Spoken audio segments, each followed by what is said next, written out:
آگے ہم چلتے ہیں آیت نمبر 229. بسم اللہ الرحمن الرحیم.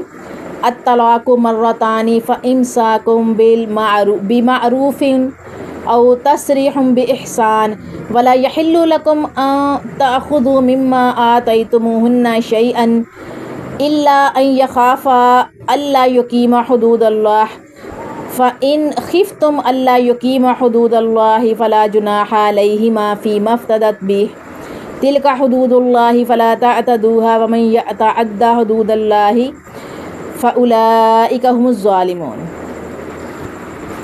اس کی ورڈ ٹو ورڈ ٹرانسلیشن ہم دیکھتے ہیں. الطلاق طلاق، مرتانی دو بار، فَإِمْسَاكٌ پھر روک لینا، بِمَعْرُوفٍ دستور کے ساتھ، او یا تصریح رخصت کرنا، بِإِحْسَانٍ حسن سلوک سے، وارلا نہیں، یحلو جائز، لکم تمہارے لیے، ان کے تاخذو تم لے لو، مما اس سے جو، آتیتموہن تم نے دیا ان کو، شیئن کچھ، الا سوائے ان کے، یخافا دونوں اندیشہ کرے، اللہ کے نہ، یقیمہ وہ قائم رکھ سکیں گے، حدود اللہ اللہ کی حدیں، اللہ کی حدود، فپس ان اگر خفتم تم ڈرو، اللہ یقیمہ کہ وہ قائم نہ رکھ سکیں گے، حدود حدیں اللہ اللہ کی، فپس لا نہیں، جناح گناہ، علیہما ان دونوں پر، فیما اس میں جو، افتدت عورت بدلا دے، بھی اس کا، تل کا یہ، حدود اللہ اللہ کی حدود، فپس لا نہیں، تعتدوہا آگے بڑھو اس سے، وا اور من جو، یتعدی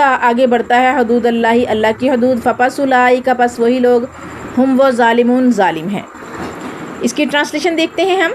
طلاق دو مرتبہ ہے، پھر یا تو اچھے انداز سے رکھنا ہے یا احسان کے ساتھ چھوڑ دینا ہے، اور تمہارے لیے جائز نہیں کہ جو تم نے ان عورتوں کو دیا ہے اس میں سے کچھ بھی واپس لے لو.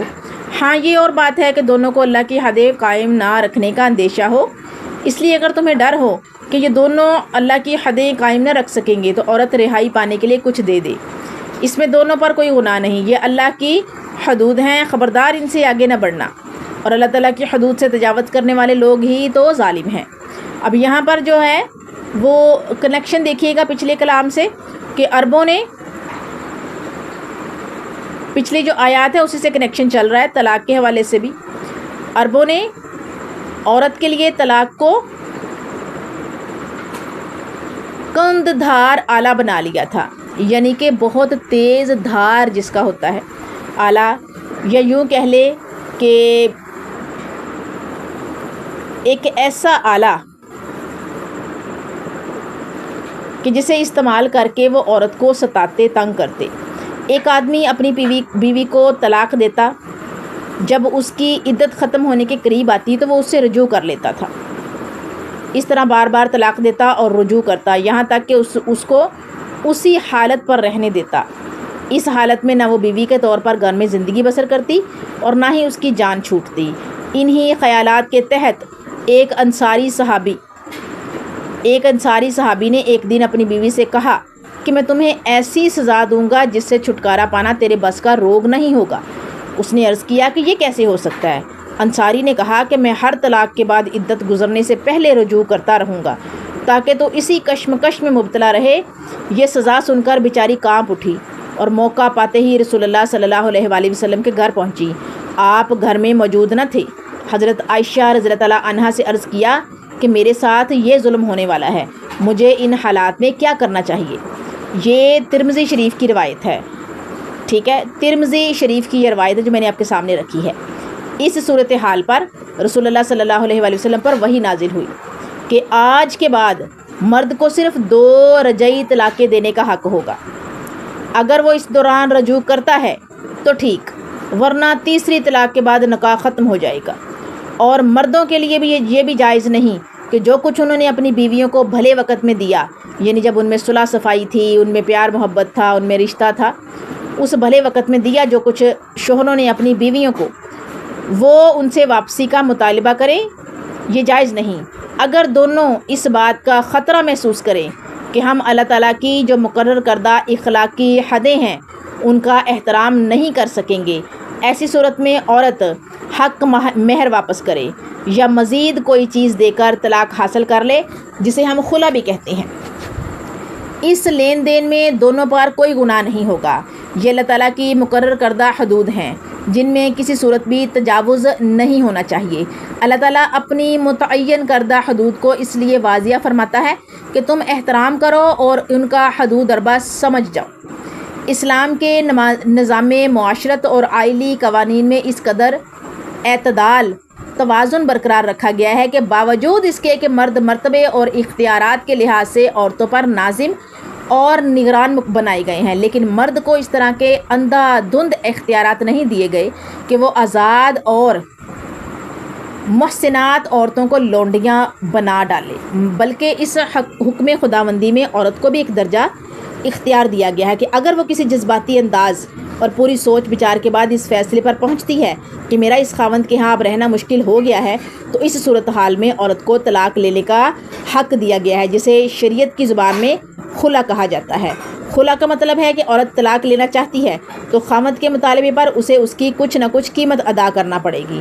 یہ قدغن اس لیے لگائی گئی ہے، یعنی یہ روک ٹوک اس لیے لگائی گئی ہے کہ عورت جذباتی اور مرد کے مقابلے میں معاشرتی حالات کو پوری طرح نہیں جانتی، تاکہ وہ خلا حاصل کرنے کے لیے اچھی طرح خور و خوض کرے، ٹھیک ہے، سوچ بچار کرے۔ ایسا ہی واقعہ رسول کریم صلی اللہ علیہ وسلم کی خدمت میں پیش ہوا کہ ثابت بن قیس رضی اللہ تعالیٰ عنہ کی بیوی نے آپ کی خدمت میں عرض کیا، صحیح بخاری کی یہ روایت ہے کتاب الطلاق میں سے، اور کیا عرض کرتی ہیں کہ اے اللہ کے رسول صلی اللہ علیہ وسلم، میں ثابت بن قیس کے دین اور اخلاق میں کوئی نقص محسوس نہیں کرتی، لیکن اسلام میں کفر کو ناپسند کرتی ہوں۔ آپ نے پوچھا کیا تو اس کا باغ اسے واپس لوٹا دے گی؟ اس نے ہاں میں جواب دیا، اسبات میں جواب دیا۔ تو رسول اللہ صلی اللہ علیہ وسلم نے فرمایا، ثابت بن قیس باغ قبول کرو اور اسے طلاق دے دو۔ لیکن اس کے باوجود عورتوں کو یہ مسئلہ بھی ذہن میں رکھنا چاہیے کہ جو عورت بغیر کسی عذر کے خلا مانگتی ہے اس پر جنت کی خوشبو حرام ہوگی۔ یہ ابو داؤد کی حدیث ہے، ٹھیک ہے، یہ ابو داؤد کی حدیث ہے۔ مسائل دیکھتے ہیں اس کے کہ نمبر 1 طلاق رجعی 2 مرتبہ ہے۔ نمبر 2 بیوی کو دیے ہوئے تحائف واپس نہیں لینے چاہیے۔ نمبر 3 عورت خاوند کے مطالبہ پر کچھ نہ کچھ دے کر خلا حاصل کر سکتی ہے۔ نمبر 4 اللہ کی حدود میں تجاوز نہیں کرنا چاہیے، اور نمبر 5 اللہ کی حدود کو پامال نہیں کرنا چاہیے۔ یہ ہے جی آیت نمبر 229۔ تو جی چلتے ہیں اپنی آخری آیت کی طرف، آج کے لیسن کی جو ہماری آخری ہے 5ویں آیت۔ بسم اللہ الرحمن الرحیم۔ وَإِن طَلَّقَهَا فَلَا تَحِلُّ لَهُ مِن بَعْدُ حَتَّى تَنكِحَ زَوْجًا غَيْرَهُ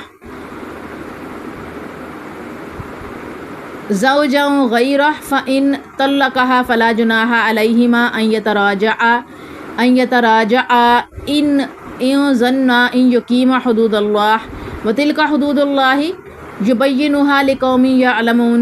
اس کی ورڈ ٹو ورڈ ٹرانسلیشن دیکھتے ہیں۔ فپس ان اگر طلقہا طلاق دی اس کو، فپس لا نہیں، تحلو جائز، لہو اس کے لیے، من بعد اس کے بغیر، حتی یہاں تک کہ تنکیحا وہ نکاح کر لے، زوجن خاوند، غیرہ اس کے علاوہ، فپس ان اگر طلقہا طلاق دے دے اس کو، فپس لا نہیں، جناحا گناہ، علیہما ان دونوں پر، ان اگر یتراجعا وہ رجوع کر لیں، ان بشرطے کے ظنہ وہ خیال کریں، ان کے یقیمہ وہ قائم رکھیں گے، حدود اللہ اللہ کی حدود، اور تل کا یہ حدود اللہ اللہ کی حدیں ہیں، یبینھا انہیں واضح کرتا ہے، لقوم یعلمون جاننے والوں کے لیے۔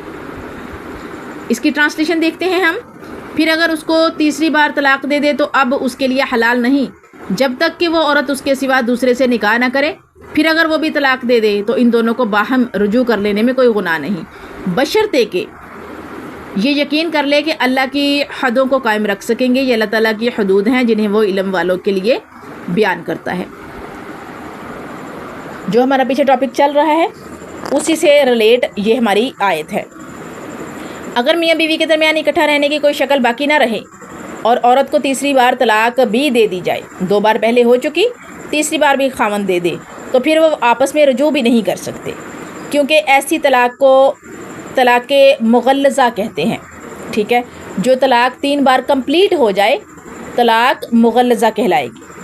اب ان کا میاں بیوی بن کے رہنے کا کوئی جواز باقی نہیں رہا، سوائے اس کے کہ یہ عورت کسی دوسرے مرد کے ساتھ نکاح کرے، اور اس نکاح میں یہ شرط ہرگز نہیں ہونی چاہیے کہ میں اتنی مدت کے بعد تجھ سے طلاق حاصل کر لوں گی۔ یا اس کا بننے والا خامند اس ارادے کے ساتھ نکاح کرے کہ میں عورت کے ساتھ مباشرت کرنے کے بعد، مجامعت کرنے کے بعد اسے طلاق دے دوں گا، ایسے ملاپ اور نکاح کو حدیث میں حلالہ کہا گیا ہے، اور حلالہ کرنے اور کروانے والے پر رسول کریم صلی اللہ علیہ وآلہ وسلم نے لعنت کی ہے۔ ابو داؤد کی حدیث کتاب النکاح باب فی التحلیل میں آپ کو یہ ملے گا۔ اس طرح کا نکاح زنا کے زمرے میں آتا ہے، اور اس انداز سے دی ہوئی طلاق پہلے خاوند کے ساتھ نکاح کرنے کا جواز پیدا نہیں کر سکتی۔ قرآن مجید کے نقطہ نگاہ سے 3 طلاقیں ہو جانے کے بعد پہلے خاوند سے نکاح اس صورت میں جائز ہوگا جب یہ خاوند کسی جبر اور پیشگی، طے شدہ بات یا نیت کے بغیر صرف باہمی نباہ نہ ہونے کی صورت میں طلاق دے۔ پھر اس عورت کا پہلے خاوند کے ساتھ اس شرط کے ساتھ نکاح ہو سکتا ہے کہ یہ دونوں خلوص نیت کے ساتھ یہ عہد کریں کہ آئندہ وہ اللہ تعالیٰ کی مقرر کردہ حدود کو پوری طرح احترام جو ہے وہ اس کا کریں گے۔ اللہ تعالیٰ اپنی حدود کو اس لیے واضح اور کھول کر بیان کرتا ہے تاکہ لوگ ان کا احترام کریں۔ اب یہاں دیکھ لیجئے کہ طلاق جو ہے جب تیسری دفعہ بھی ہو گئی تو پھر طلاق رجعی نہیں، طلاق مغلظہ بن گئی۔ نمبر 2 پہ ہے کہ حلالہ خود جو ہے نا وہ سارا سیٹنگ کر کے نہیں ہوتا کہ جی مرد کہہ رہا جی میں نے تو اپنی اس بیوی کے بغیر گزارا ہی نہیں، میرا دوبارہ اس سے نکاح کرے، تو اس کے لیے حلالہ کرنا ضروری ہے۔